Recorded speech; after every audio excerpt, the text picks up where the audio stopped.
1972, may isang aktibong fraternity sa San Sebastian College, ang OPSI o Omega Fraternity Sorority International, na pinamumunuan ng isang estudyante na nagngangalang Rolly Panganiban. Ang mga miyembro ng OPSI ay aktibo sa pagpaparami sa loob at labas ng eskwelahan.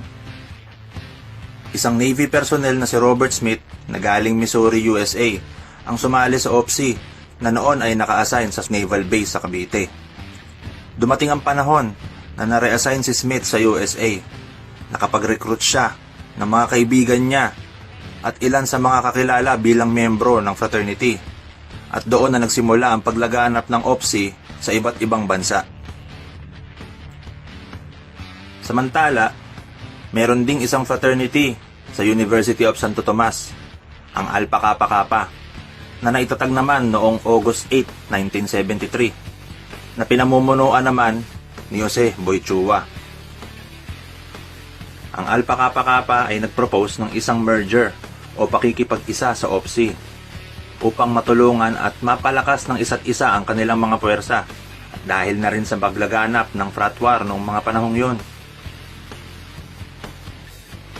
Isa sa mga naging pangunahing usapan ay ang magiging pangalan ng grupo, kung ito ba ay mananatiling Alpha Kappa Kappa o Omega Fraternity Sorority International o OPSI.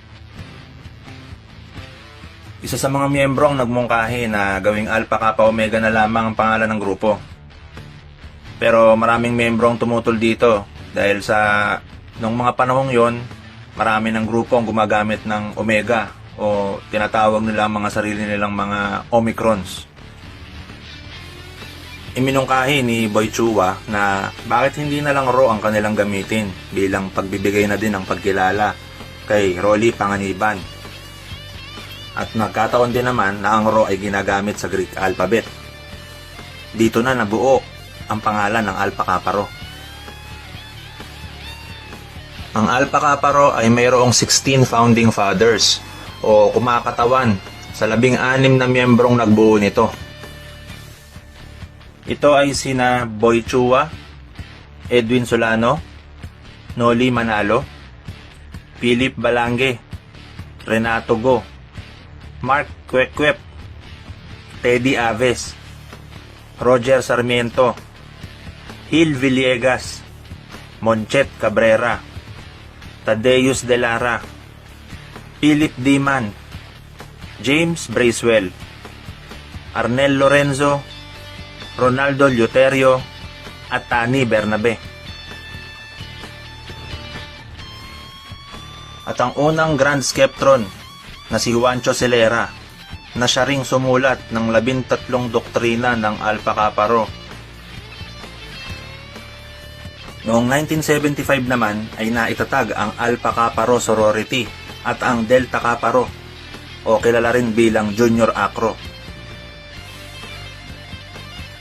Ang Alpha Kappa Rho Sorority ay binuo ni Gerly Tesoro, Joyce Gregorio, Alda Altiveros Bernabe, Marisa Cumuyog, JJ Aquino, Irene Ileto, at Grace Mendoza.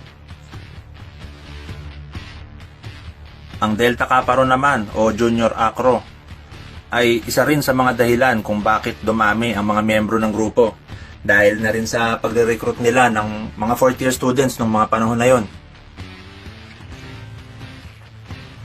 Pinamumunuan naman ito ni Jun Labo Pasaporte, kasama si Ray Quitariano at Noriel Arcadio. Sa ngayon, ang Alpha Kappa Rho ay kilala na bilang isa sa mga pinakasikat at isa sa mga pinakamalalaking fraternity dito sa Pilipinas, pati na rin sa ibang bansa. Ang grupo ay rehistrado sa Security and Exchange Commission bilang non-profit at non-dividend corporation. Kagaya ng ibang mga fraternity, ang layunin kung bakit itinatag ang Alpha Kappa Rho ay upang mapalaganap ang pinakamataas na pamantayan ng katapatan, pakikisama, at paggalang sa bawat isang miyembro.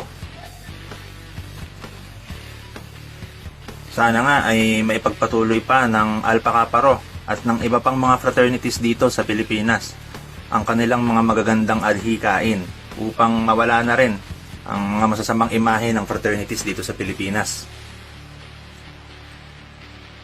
Para sa lahat ng fratmen, ako'y rumerespeto sa grupo ng bawat isa.